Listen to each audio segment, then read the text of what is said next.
Hello hi नमस्कार. Kajal creation या YouTube चॅनलवरती मी काजल तुमच्या अगदी मनापासून खूप खूप स्वागत करते.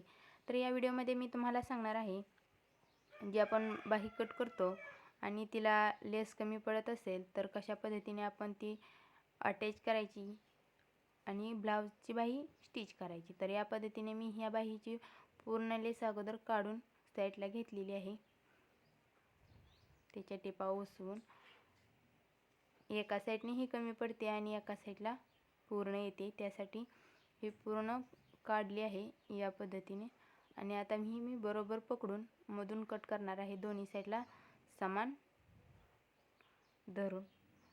तर आता मी मधून कट केली आहे. तर या पद्धतीने ही लेस होती.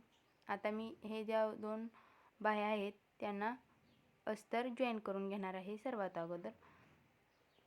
तर त्यासाठी बाहीसुद्धा आपल्याला मधून कट करायची आहे, जॉईंट असलेली.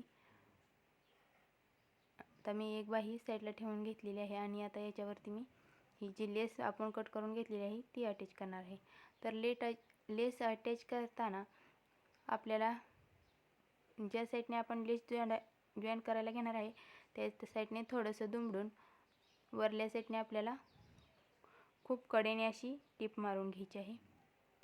तर या पद्धतीने मी पूर्ण ब्लाऊजचे जे दंडघेर असतो त्या साईडने अगोदर टीप मारून घेते आहे आणि लास्टला हे आपल्याला थोडंसं कापड दुमडायचं आहे, त्यामुळे आपली शिलाई छान येते, फिनिशिंग वगैरे बाहीला मस्त बसते. तर आपण ही पूर्ण आता लेस आहे ती जॉईन करून घेतोय. तर या पद्धतीने मधोमध पकडून आपल्याला दोन्ही साईडला समान अशा पद्धतीने लेस लावायची आहे आणि ही कट करून घेतलेलं आहे. बघू शकता तुम्ही या पद्धतीने ह्या बाहीला लेस बसलेली आहे. पुन्हा भेटूया.